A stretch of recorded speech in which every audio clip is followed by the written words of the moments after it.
Topic था कि प्रार्थना का उत्तर क्यों नहीं मिलता। तो बहुत बढ़िया आज उन्होंने जो वचन दिया बहुत अच्छा लगा हमें। तो मैं आपके सामने उसको कुछ वचन रखता हूँ। मैंने जो देखा जो समझा मैं आपको बताना चाहता हूँ। तो उनका विषय था कि प्रार्थना क्यों उत्तर नहीं मिलता। हम परमेश्वर से जब प्रार्थना करते हैं, परम पिता परमेश्वर से, परम ब्रह्म से प्रार्थना करते हैं, तो कुछ प्रार्थना का फल तुरंत मिल जाता है, कुछ प्रार्थना का फल थोड़ी देर में मिलता है, कुछ प्रार्थना का फल सालों 2 साल तक नहीं मिलता, कई प्रार्थना का फल तो कई सालों तक नहीं मिलता। अब्राहम की वाइफ जो 80 साल की थी तब उसे बच्चा हुआ। अब्राहम 100 साल का था। जो ईसाइयों और यहूदी और मुस्लिम लोगों के जो तीनों के जो पिता है विश्वास का, उसे विश्वास का पिता कहलाते।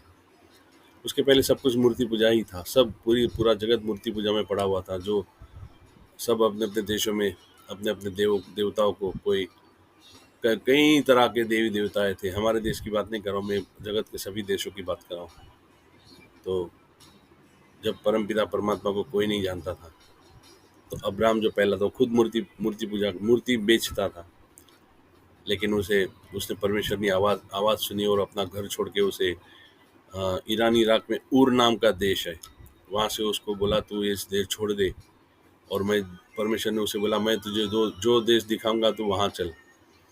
और वो वहाँ से चलते ईरान इराक के पास वहीं पर कहीं उर नाम का देश है, इराक के नॉर्थ में और ईरान के दक्षिण में है, दोनों की बॉर्डर पे कहीं है उर नाम का देश। वो वहाँ से छोड़ के चलते चलते चलते चलते जॉर्डन के पास है। जॉर्डन के पास फिर इज़राइल, उसको पहले कनान का देश कहलाता था।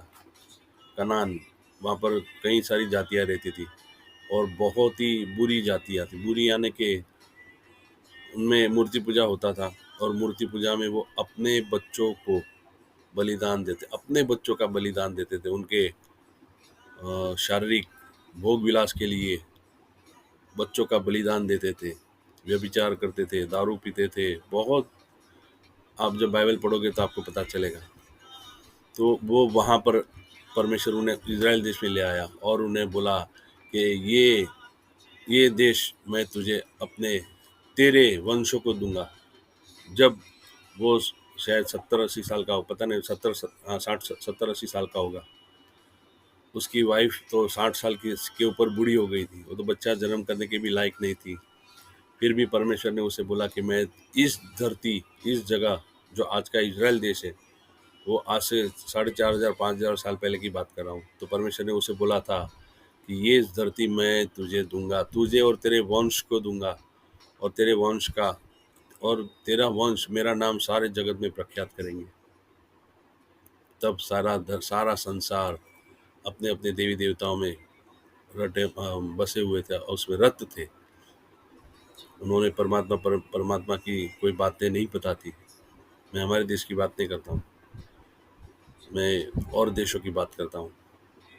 आप बाइबल पढ़िएगा, आप बाइबल पढ़िए तो पता चलेगा कि वो सब के सब मूर्ति पूजा में, ग्रीस में, रोम में, वो लोग भी बहुत जबरदस्त मूर्ति पूजा थी।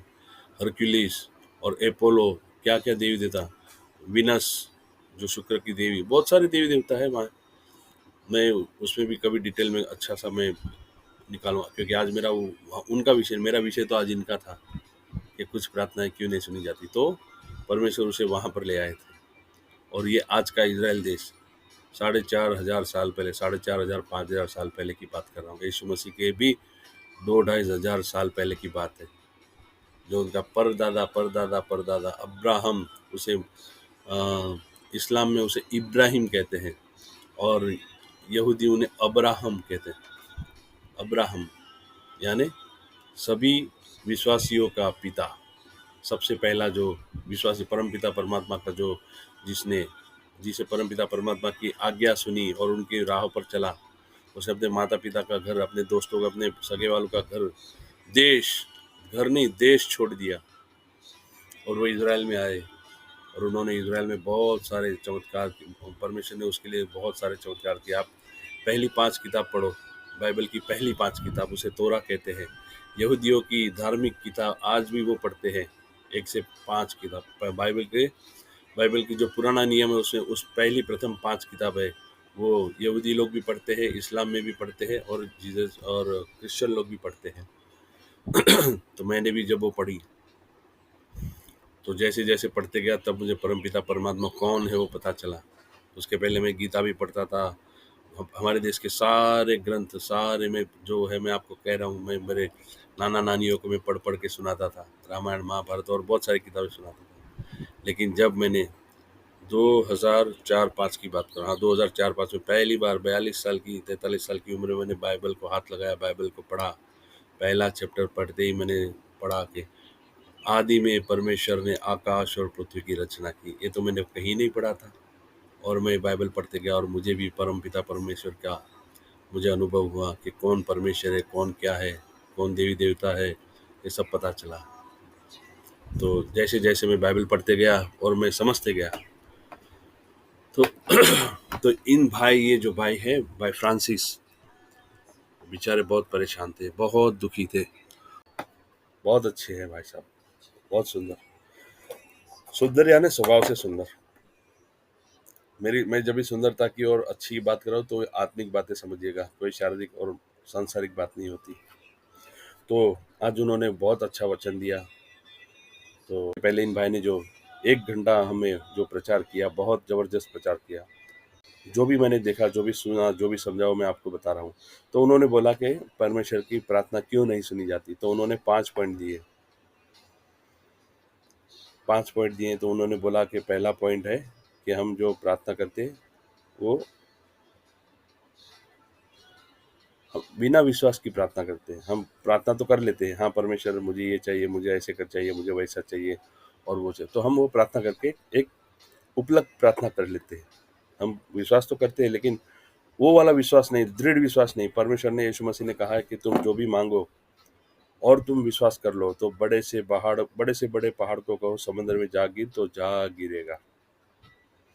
वो विश्वास से हम प्रार्थना नहीं करते। तो एक पहली जो प्रार्थना है, उन्होंने कह रहे कि जो बिना विश्वास के हम प्रार्थना करते हैं, तो वो एक होती है बिना विश्वास की प्रार्थना। इसलिए वो प्रार्थना का फल हमें तुरंत नहीं मिलता नहीं है। कुछ कुछ लोग को जो नसीबदार को उनको मिल जाता है। दूसरी प्रार्थना होती है कि हम गलत मोटिवेशन से, गलत इच्छा से हम प्रार्थना करते हैं कि हाँ मुझे मेरे शत्रु को मारना है, मुझे फलानी चीज़ चाहिए, मुझे मेरे ऑफिस में मेरे बॉस के सामने मेरा कुछ बॉस मेरे मुंह पास में आ जाए, मेरे सारे सबॉर्डिनेट मेरे अंडर में आ जाए। ऐसे जब हम ये तो मैंने ऐसे ही बोल रहा हूँ। ऐसी हम हमारी जो गलत इच्छा वाली जब प्रार्थना हम करते हैं, तो प्रार्थना का फल हमें तुरंत नहीं मिलता ही नहीं है। ऐसी प्रार्थना ये है कि ऐसी कुछ प्रार्थना है कि उसका फल हमें मिलता ही नहीं है। और तीसरी है, परमेश्वर का जो हम जो प्रार्थना मांगते हैं, हम जो इच्छा करते हैं, तो वो परमेश्वर की इच्छा के मुताबिक चलता है। परमेश्वर का समय होता है, उस सब परमेश्वर जानते हैं कि ये मेरे बेटे को कब कौन सी वस्तु कब देनी है। हमारे मांगने से पहले ही वो सारी व्यवस्था हमारे लिए कर देते हैं। यीशु मसीह कहते हैं कि मांगने से पहले ही तुम्हारे लिए वो प्रार्थना का फल तुम्हारे लिए तैयार है। लेकिन वो हमारे विश्वास को भी देखना चाहते हैं। हम हमारे बच्चे को भी, जब हमारे बच्चे कुछ कोई परेशान में होते हैं, उन्हें कोई चीज़ चाहिए, तो हमारे आगे पीछे घूमते रहते हैं, और ये उनकी तड़प हम समझ जाते हैं। हमें पता होता है कि हमारे बेटे को कुछ चाहिए, तो जब वो मांगता है तो हम तुरंत दे देते हैं। लेकिन काम की वस्तु होती तो हम तुरंत देते थे। लेकिन जो उड़ावपन की बात होती है, या तो कोई गलत तरीके की बात होती है, तो हम उन्हें नहीं देते हैं, या तो फिर उनके रुक रुक के देते हैं। तो तीसरी है कि गलत इच्छा से मांगा हुआ। तीसरी है कि परमेश्वर का जो टाइमिंग है, वो टाइम के मुताबिक देंगे, योग्य समय पर देंगे। और पांचवा जो है, ये पांचवा पॉइंट है, माफ़ी। बिना माफ़ी मांगे, कोई पाप हमने किया है, हम प्रार्थना मांग लेते हैं, हम प्रार्थना कर लेते हैं, लेकिन कुछ पाप करते रहते हैं। बहुत सारे पाप हम करते रहते हैं। तो हम परमेश्वर से जब हम प्रार्थना करने के पहले जब हमारे सारे पापों के लिए माफ़ी मांगेंगे सच्चे दिल से, और उस पाप को छोड़ने की जब हम आशा करें, हम उनसे प्रतिज्ञा करेंगे, तो वो प्रार्थना का फल शायद तुरंत मिल जाए। अगर हम बोलेंगे कि मैं मैंने जो पाप किया वो पाप मैं दोबारा नहीं करूँगा, तो हमारे जीवन में बहुत चमत्कार होता है, बहुत चमत्कार होता है। कुछ चमत्कार जल्दी होता है, कुछ चमत्कार देरी से होता है। तो परमेश्वर हमें देखते हैं, मेरी कई प्रार्थनाओं का फल तुरंत मिल जाता है और कई प्रार्थनाओं का फल आज तक नहीं मिला है। तो धन की प्रार्थना जब हम मांगते हैं, जब खुद के अ, हमारे खुद के लिए जब हम धन मांगते हैं, हमारे सुख शांति के लिए, हमारे ऐशो आराम के लिए, तो उसकी प्रार्थना, वो प्रार्थना बहुत देर से मिलती है। लेकिन अगर हम दूसरों को मदद करने के लिए प्रार्थना, वो प्रार्थना का फल तो तुरंत मिल जाता है। अरे वाह प्रभु! मैंने लोगों के लिए प्रार्थना की है, मैंने देखा है। तो कई लोगों को, कोई दुखी होते हैं बेचारे, मोस्टली चर्च में या तो जो दुखी लोग होते हैं वही प्रार्थना के लिए आते हैं, गरीब लोग ज़्यादा आते हैं, तो बेचारे विश्वास से आते हैं। तो परमेश्वर हमेशा गरीबों की प्रार्थना जल्दी सुनते हैं, विधवाओं की प्रार्थना सुनते हैं, अनाथों की प्रार्थना सुनते हैं, जो सच्चे दिल वाले हैं। लेकिन जो कोई विधवा है, कोई अनाथ है, कोई गरीब है, कोई दलित है, कोई दबे हुए है, कुचले हुए है, बीमार है, और वो कोई पाप करते रहेंगे, तो उनकी प्रार्थना नहीं सुनी जाएगी। पाप यानी मन में बुरे विचार हो, शत्रु को मारना, शत्रु को सताना, अड़ोस पड़ोस में लोगों को दबा के रखना, हमारा काम सबसे पहले हो, सबसे पहले हमें पानी मिले, सबसे पहले हमें लाइट मिले, पर सबसे पहले हमें सुख शांति मिले, ऐसी प्रार्थना नहीं सुनी जाती। तो जो दूसरों के लिए की जाती है वो प्रार्थना सुनी जाती है। तो इन्होंने ये जो 4-5 पॉइंट बताए थे, तो बहुत अच्छा लगा। फिर आखिर में उन्होंने एक जाबेज नाम के जो भाई है बाइबल में, उनका जो प्रार्थना का जो विषय बताया, वो तो बहुत ज़बरदस्त विषय था। तो बहुत मज़ा आया और सुनने भी मिला, और मैं बहुत परमेश्वर का बहुत धन्यवाद किया हमने। तो जाबेज नाम का जो भाई है, वो है, उनकी माता ने जब उसे जन्म दिया, तो जाबेज का मतलब है दुख का पुत्र, दुख का। तो उसकी माता ने बोला कि तू बड़े दुख के साथ उत्पन्न हुआ, इसलिए मैं तेरा नाम दुख का पुत्र रखती हूँ। तो उसका नाम जाबेज का मतलब है दुख का पुत्र। तो जब जाबेज नाम का जो ये भाई है, तो उन्होंने उन्होंने जब परमेश्वर से प्रार्थना की, तो उन्होंने प्रार्थना की, तो परमेश्वर ने उसकी प्रार्थना सुनी और उसे बहुत आशीष दी, और आशीष ऐसे दिए कि वो उसे वहाँ पर उनके लोगों में, उनके इलाके, उनके देश में सबसे प्रतिष्ठित पुरुष बन गया। जो उसकी माता को दुख का कारण हुआ था, वो उसकी प्रार्थना के द्वारा, उसने विश्वास से प्रार्थना की। उसे पता था कि परमेश्वर प्रार्थना सुनते हैं, और वो प्रार्थना उसने जब विश्वास से प्रार्थना की, तो उसकी प्रार्थना सुनी गई, और परमेश्वर ने उसे उसके देश में सबसे प्रतिष्ठित पुरुष बनाया।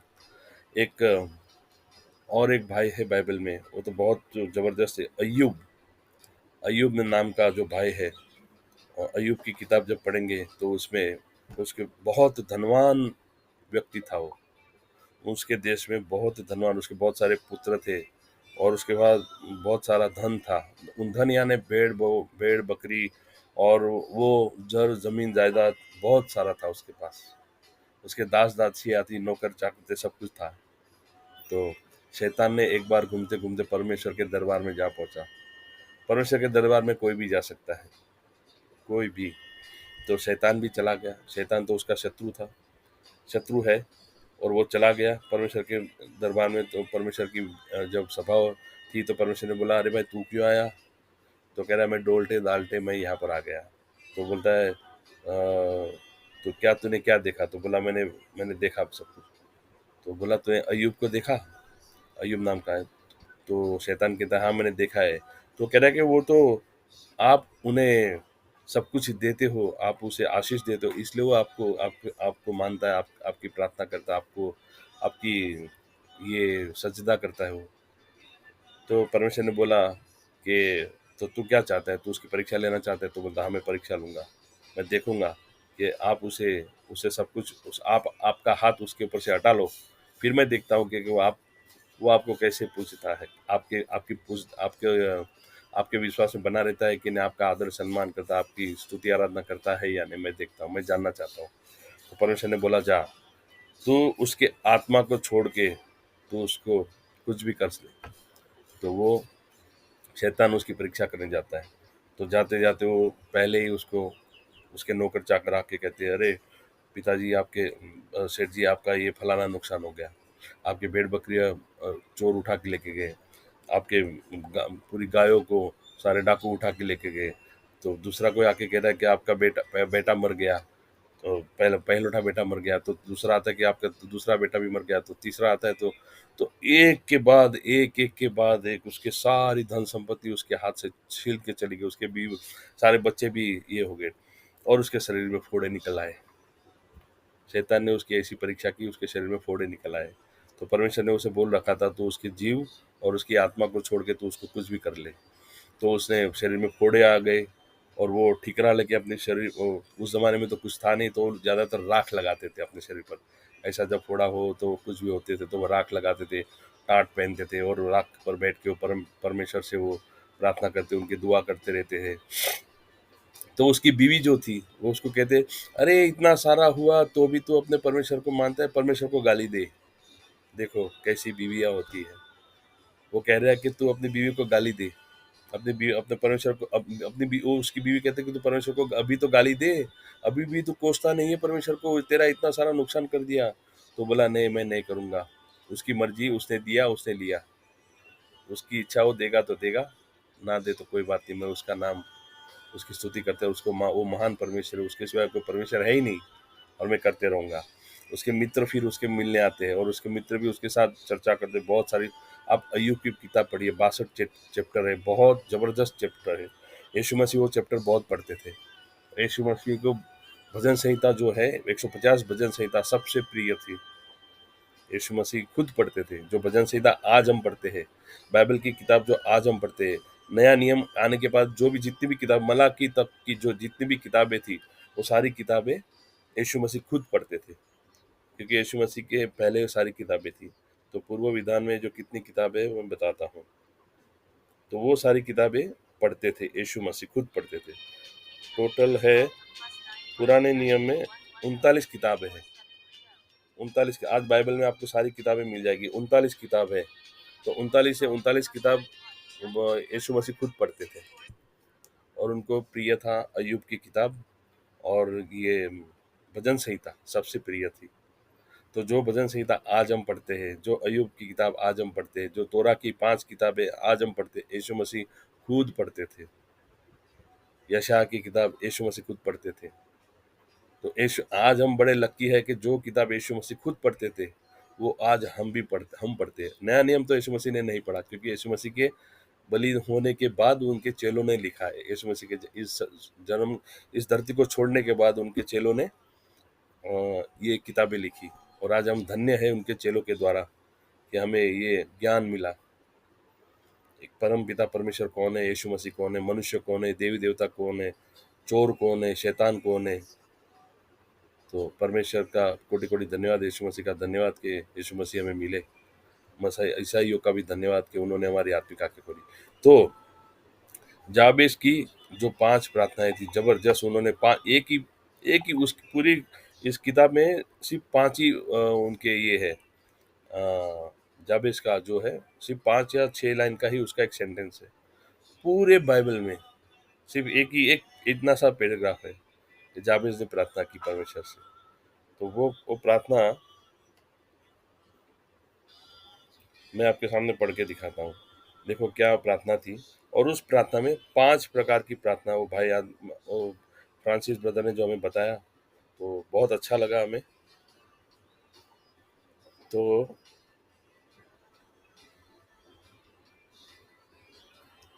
ये है प्रेयर ऑफ जाबेज। आप उसमें आप डालोगे तो आपको मिल जाएगा उसने क्या प्रार्थना की थी। Prayer of जाबेज।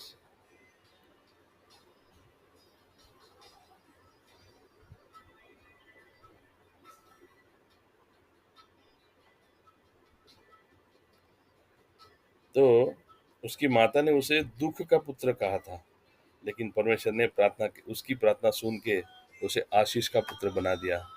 देखो बाइबल में ऐसी ऐसी बातें हैं। 4:10 और याबेस ने इस्राएल के परमेश्वर को यह कहकर पुकारा कि भला होता कि तू मुझे सचमुच आशीष देता। तो उसने बोला कि परमेश्वर तू मुझे आशीष दे और मेरा देश बढ़ाता। उसने बोला पहले तो मुझे आशीष दे, पहले मुझे आशीष देता। इन्होंने जो ये लिखा है इंग्लिश में अच्छी तरह लिखा है, मैं हिंदी में पढ़ रहा हूँ, तो इन्होंने हिंदी में कहीं ट्रांसलेशन बहुत गलत लिखा हुआ है, तो उसे इंग्लिश में जब पढ़ते हैं तो उसका मीनिंग कुछ अलग ही होता है। तो यहाँ पर उसमें लिखा है कि भला हे परमेश्वर, भला हो कि तू मुझे आशीष दे। पहला विषय, पहला प्रश्न ये, पहला सेंटेंस ये है। दूसरा सेंटेंस है तू मेरे देश को बढ़ा, परमेश्वर मेरे देश को बढ़ा और तेरा हाथ मेरे साथ रहे। हे परमेश्वर तेरा हाथ मेरे साथ है। तीसरा पॉइंट, चौथा पॉइंट है तू मुझे बुराई से ऐसा बचा रखता कि मैं उससे पीड़ित न होता। यानी सारी बुराई मुझसे दूर हो, मेरे अंदर से, खुद से बुराई, यानी खुद की बुराई, जगत की बुराई नहीं। जगत तो हमें सताने वाला है, जगत हमें कभी भी सुख शांति नहीं देगा, संसार हमें सुख शांति नहीं देगा, क्योंकि ये जगत जो है हमारे लिए परेशानियां ही उत्पन्न करेगा। क्योंकि आदम ने जो पाप किया, आदम ने जो आज्ञा न मान के फल खाया, शैतान की बात मान के फल खाया, और वो फल आज हम भुगत रहे। उस फल खाने का, उन्होंने जो फल खाया उसका फल आज हम भी, मैं, मेरे बच्चे, मेरे आने वाली पीढ़ियां, आप सबकी, जगत में जो भी मनुष्य पैदा होंगे वो सब के सब बच्चे वो फल लेके ही उत्पन्न होंगे। लेकिन मेरा जो है, हमारे जो बच्चे हैं, हमने बपतिस्मा लिया इसलिए यीशु मसीह के नाम से, हमने वो जो पाप का जो बंधन था वो तोड़ दिया। यही तो महत्व है यीशु मसीह को मानने का। हम युगों युगों से पाप से, हमारे बाप दादा पाप से जो दुखी हुए थे, हमारे माता पिता जो पाप में पड़े थे, जो दुख उन्होंने भुगता था, हमारे परदादाओं ने, उनके परदादाओं ने जो भी दुख भुगता था, आदम के पाप के द्वारा, आदम ने जो शैतान की आज्ञा मानी, उस अनाज्ञा के जो फल हमारे बाप दादाओं ने, परदादाओं ने, उसके परदादाओं ने, और मेरे आने तक जो भी जिन्होंने वो दुख सहा था, वो हमारे आने वाली पीढ़ियां वो वाला दुख नहीं सही पाएगी, नहीं सहेगी। तकलीफें आएगी, लेकिन जो शैतान हमारा घर कर लेता है, हमारे शरीर के अंदर बैठ के, हमारे तन मन धन में, हमारे घर के हर एक चीज वस्तुओं में बैठ घुस के, वो नहीं कर पाएगा।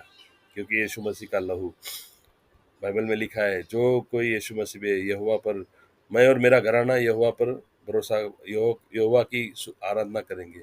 और लिखा है कि जो यीशु मसीह पर विश्वास करेगा वो और उसका घराना युगों युगों तक उद्धार पाएगा। यीशु मसीह ने बोला, मैं तुम्हें ना छोड़ूंगा ना त्यागूंगा, बल्कि सृष्टि के अंत तक। मेरे जीवन के इस शरीर के अंत तक नहीं, लेकिन मेरी अंदर जो आत्मा है वो अनंत, वो अमर है। आत्मा कभी नहीं मरती, आप सबको पता है। आत्मा अमर है, शरीर मर जाएगा, हमारा मन, हमारी इच्छा है, हमारा भोग विलास सब कुछ मर जाएगा। तो याबेस ने ये जब 5 बातें उनके सामने रखी है ना, कि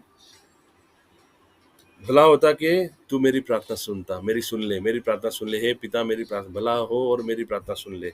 और दूसरा कि तू मुझे सचमुच आशीष दे और मेरा देश बढ़ा और तेरा हाथ मेरे साथ रहे, और तू मुझे बुराई से ऐसा बचा रख कि उससे मैं पीड़ित न हूँ, और जो कुछ ने मांगा वह परमेश्वर ने उसे दिया। तो उसने जो, बस यही है 4:10, पहला इतिहास 4:10, first Chronicle chapter 4 and verse 10, only verse 10। आपको बस इतना ही पढ़ना है। आप इतना पढ़ोगे तो आपको मिलेगा कि उसमें 5 पॉइंट वो आज ब्रदर ने जो बताए, फ्रांसिस ब्रदर ने, मुझे भी नहीं पता था, मैंने कई बार पढ़ा था ये, हमने कई बार सुना है, याबेस की प्रार्थना परमेश्वर ने सुनी और याबेस बहुत बड़ा आदमी बन गया। तो हमने जब ये पढ़ा, और ये जब उस समय पढ़ता था, लेकिन ये इतना ध्यान से, लेकिन आज फ्रांसिस ब्रदर ने जो हमें बताया,